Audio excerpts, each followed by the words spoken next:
What is going on, everyone? Welcome back to the world according to Briggs. It is time for another Mountain Towns video.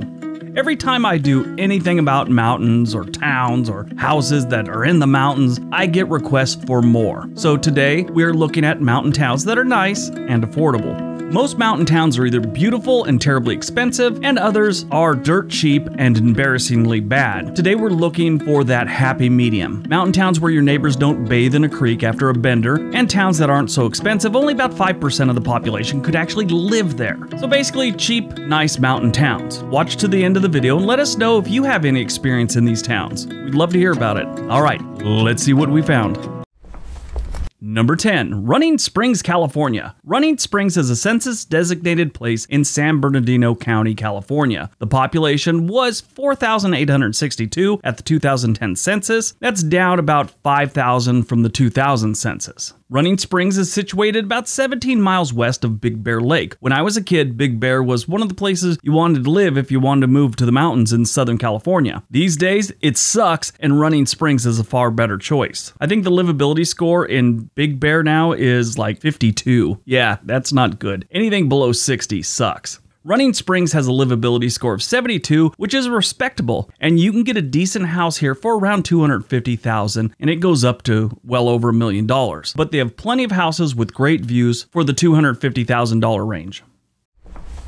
Number 9, CLYDE, North Carolina. CLYDE is a nice little town about 40 minutes west of Asheville, North Carolina. The town sits at about 2,500 feet above sea level and has about 1,300 residents that at one point decided this World War II anti-aircraft gun was the perfect accent for the look the Youth Resource Center was going for. The stats in CLYDE are decent, with crime being really good. It's actually 50% lower than the national average. I wonder if they threaten people with the anti-aircraft gun and that keeps the crime down. Who knows? You could buy a decent home here for between $250,000 to $300,000. Not bad for a place with amazing landscapes and a livability score of 72.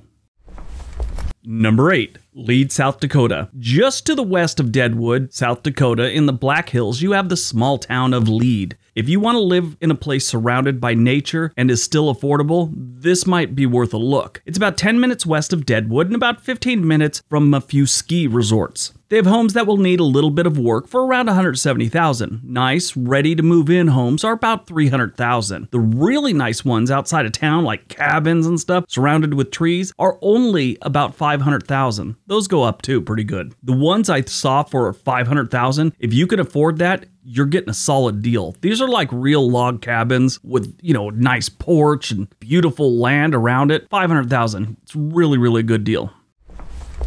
Number 7, Leavenworth, Washington. About a 2.5-hour drive east of Seattle, you have the cute little town of Leavenworth. Leavenworth is a little more expensive than other towns on this list, but it's one of the best. The livability score here is 77, and it's a good distance from any place else. So if you want to kind of get away from things, Leavenworth's a solid choice. Leavenworth has a river that flows right by town. It has a great Oktoberfest, and the whole downtown looks like a Bavarian village. Really, like you just stepped to Germany. It's really neat. That's why they have a really killer Oktoberfest, too. The architecture really helps sell the whole Oktoberfest thing. The median home value in Leavenworth, they say, is $260,000. You're not going to find anything at that price unless it's a small plot of land outside of town. You are really looking at $450,000 and up. But it's a beautiful town with only 2,000 residents, and they have very little crime. So like I said, it's a little more expensive than some of the other ones on this list, but I mean, it's not like Aspen or something like that where you need a minimum $1 million to get into a condo or something.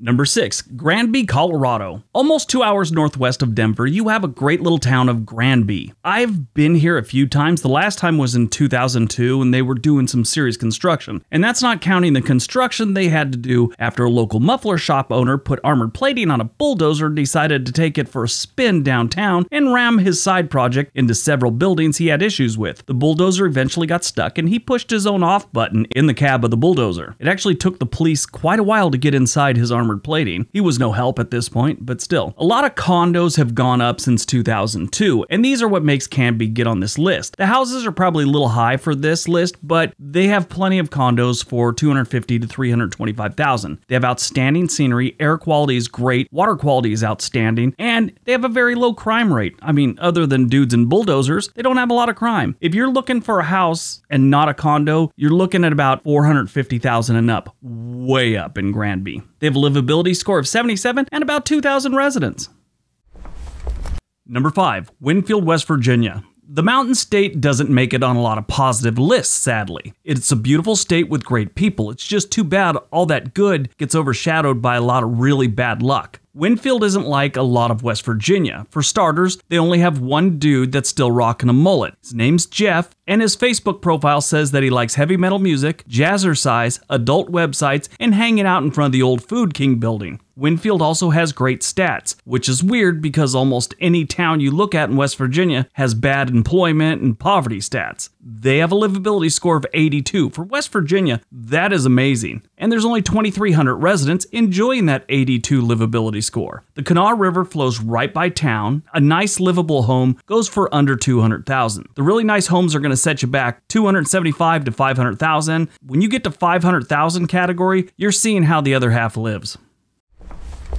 Number 4, Lancaster, New Hampshire. About 2 hours east of Burlington, you have Lancaster, New Hampshire, home to about 3,500 residents, a few really cool covered bridges, and a downtown that looks like a street scene movie set from a romantic comedy. It's hard to find an ugly small town in New Hampshire, or Vermont for that matter. The trick is finding one that's affordable. Lancaster is affordable. Stats are really good here, other than weather. Weather, you know, it's New England. It gets a little cold. The cost of living is low, the cost of housing is low, and the crime isn't anything you worry about. They have a livability score of 70.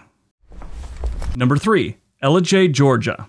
ELLIJAY is a town in Georgia about 90 minutes north of Atlanta. The population was 1,619 people at the 2010 census. This little mountain town is known as the apple capital of Georgia, and they hold the annual Georgia Apple Festival every October. Well, not this October, you know, things have been canceled. The homes here go from dirt cheap to really, really nice and expensive. A move-in ready house can be as low as $200,000. The nicer ones are going to start off around $300,000 and go up. Employment isn't the best here, so if you're working remotely or retired, this is a good option. This place is nice. They have little creeks and everything running all over the place. They have all kinds of cabins you could move into right now. Probably going to need a little work, but they'll be right on like a creek or something like that. This is a nice place. Very rural, very much a southern mountain town.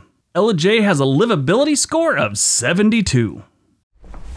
Number 2, Red Lodge, Montana. Red Lodge, Montana is where you go if you like to ski and not spend a small fortune on a house in a mountain town. They have a 79 livability score that would be better if they had more good paying jobs. Again, if you're retired or you work from home, this could be a really good place to look at. You can get an okay home or a decent plot of land with no house on it for around $250,000. If you want a better home, expect to pay around $300,000 and up. That's where the really good homes start at, around $300,000, $350,000. But they have some really nice ones. And they all seem to come with like a 3/4 acre lot too, so that's good. All right, before we get to number 1, don't forget to hit that subscribe button and hit that little bell notification so you know when we uploaded. Give the video a big thumbs up if you liked it, if it helped. All right, on to number 1.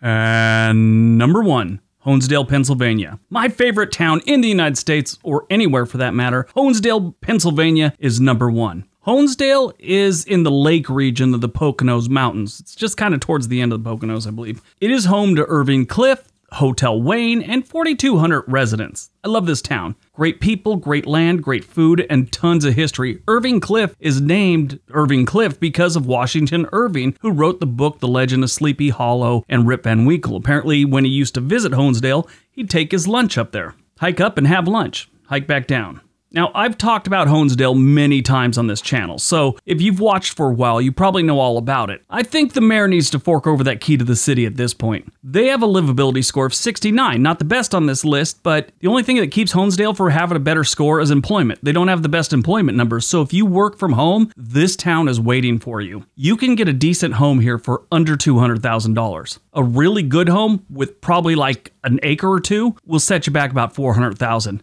And this isn't like bad land. This isn't like out in the middle of the New Mexico outback. This is quality land. Probably has like a spring, a creek, a pond, or something on it. That's what this whole area is all about. Beautiful. Fishing, hunting, and boating are all big draws to this area and Honesdale in general. There's a reason there's so many summer camps. They have like 20 some odd summer camps in this area right around Honesdale. Actually, all the parents that come up for that family weekend when kids are at camp, they always stay at Hotel Wayne. All right, that is our list. I hope you guys enjoyed it. Hope you got some information out of it. Don't forget all the links below. Give the video a big thumbs up if you got any use out of this one or you were entertained. Everybody have a great day. Be nice to each other.